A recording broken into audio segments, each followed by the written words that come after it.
Welcome to another one of my trip reports. Today I will be flying with QantasLink on board a classic -8 to Bendigo.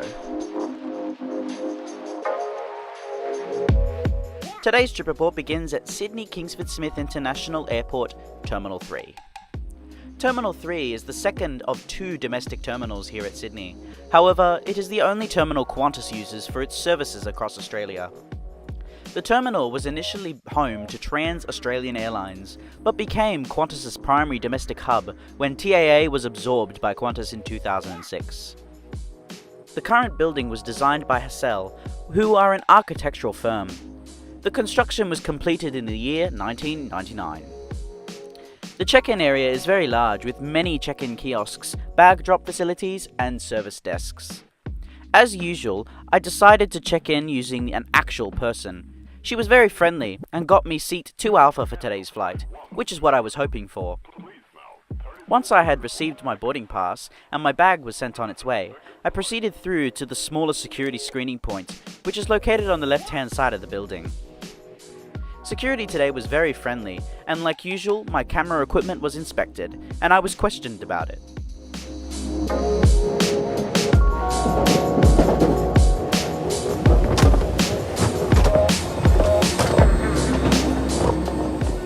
After being allowed inside the terminal, I proceeded onwards towards the gates.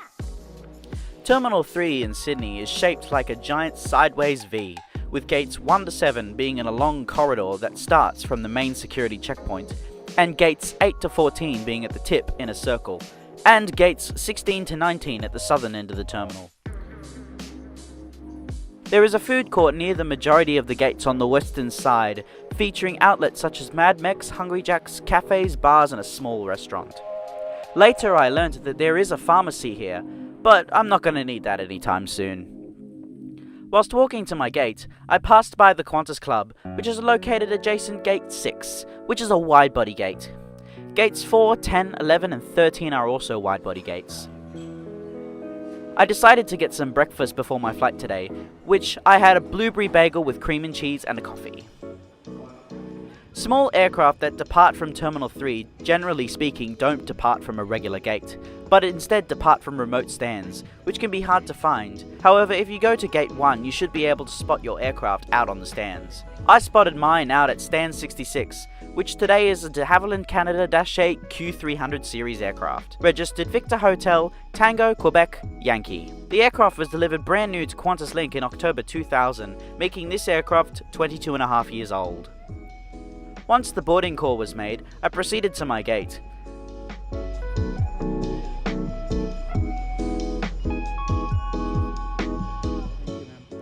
Like I said before, today's aircraft is at a remote stand, and to get there, all passengers must be shuttled to the aircraft by bus.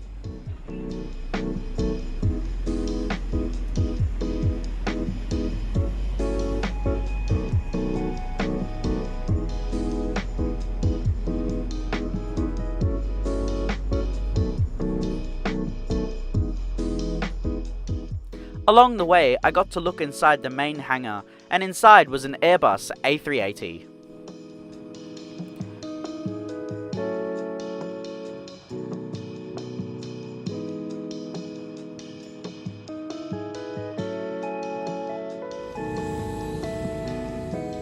QantasLink -8 Q300s are in an all-economy class layout with 50 seats in a 2-2 layout.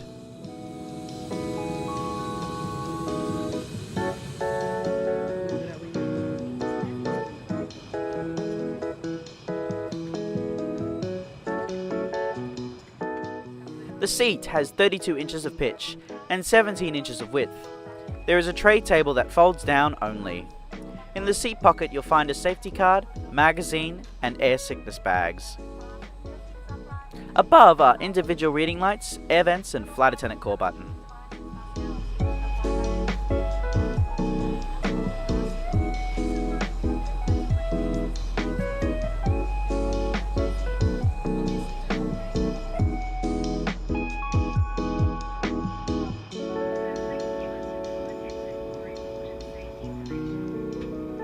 We commenced our pushback on time.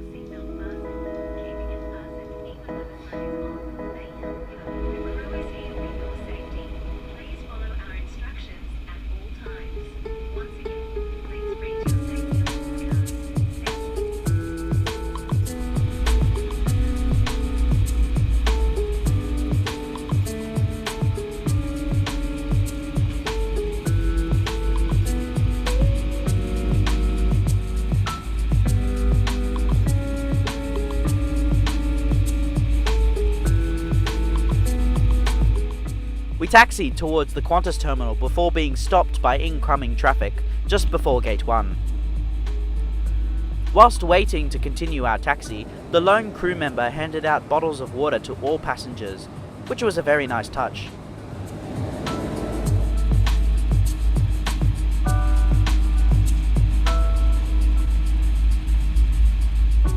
We taxied to runway 34 left via Charlie and Bravo 10.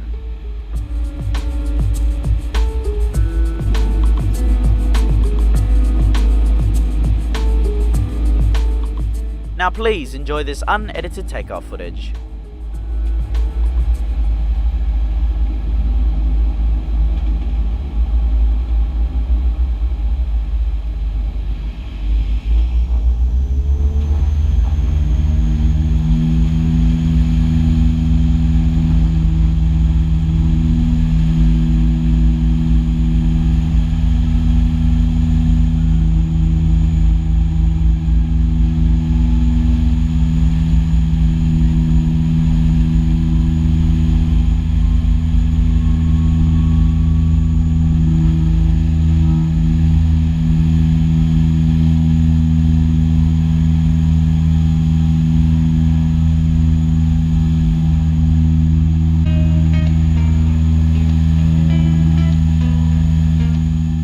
After takeoff, we turned left, flying over the suburbs in a southwesterly direction, towards Victoria. Flight time today is 1 hour and 43 minutes, covering a distance of 449 miles or 722 kilometers, cruising at flight level 200. Once underway, we flew by the New South Wales city of Wollongong, and in the distance by Lake Illawarra, you can see Shell Harbour Airport. A little while later, the lone crew member served breakfast, which today was a lemon myrtle crumble slice, and was absolutely delicious. It was that perfect balance between sweet and sour that made this beautiful slice delicious. And it's probably the best crumble I've ever had in my life. The lemon slice was also paired with a coffee. I generally recommend 2 sugars on board planes as it makes the usual bitter coffee drinkable. I also have 2 milks.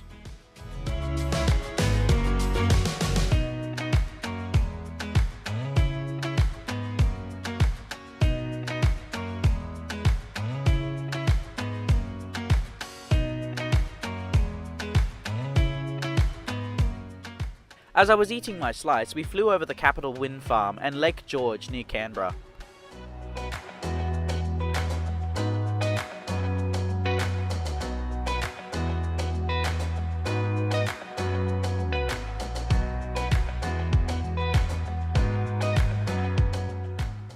Only a few short minutes passed before we were flying over Canberra, and from my perspective, I could only see Queanbeyan.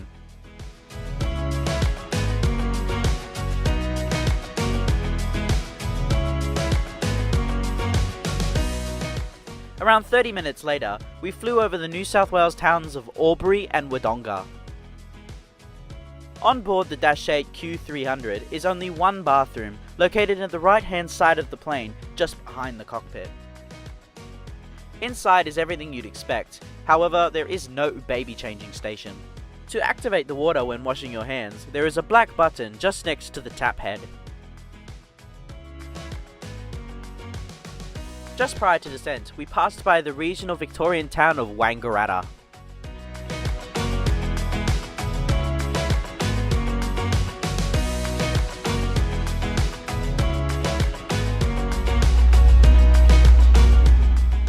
Soon we commenced our descent into Bendigo.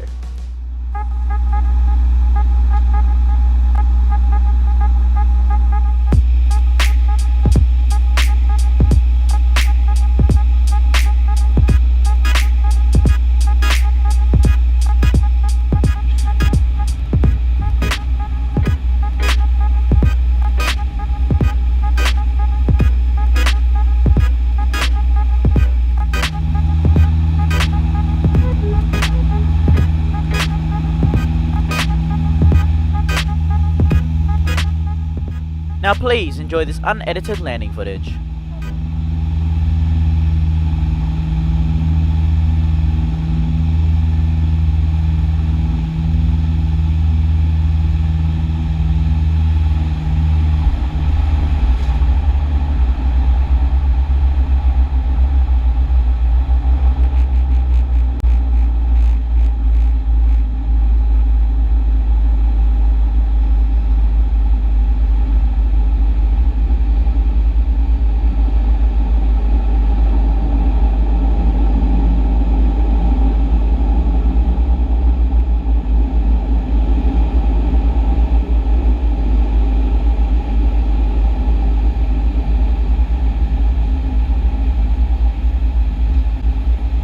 After landing, we taxied back to the terminal via runway 17 Delta, Alpha, Echo and Foxtrot.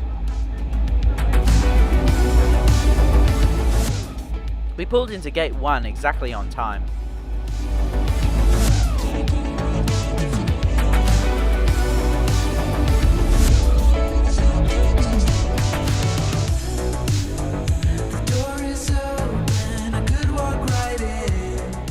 So how did QantasLink do on this flight? Well, I was a little disappointed when I arrived at Sydney Airport and learnt that my original aircraft had been upgraded to a Q300, as initially the flight was scheduled to be on board the tiny Q200. In saying this, I don't believe the experience would have been any different. To those who live in and around Bendigo, the QantasLink service to Sydney is far more attractive than the Melbourne to Sydney flight.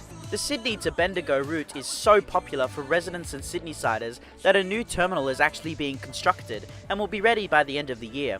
That's if they remain on schedule. Thank you so much for watching this video. I hope you enjoyed it. Please like, comment and subscribe. Make sure to push that notification bell if you enjoy my content, and I hope to see you again in the next one. See you later!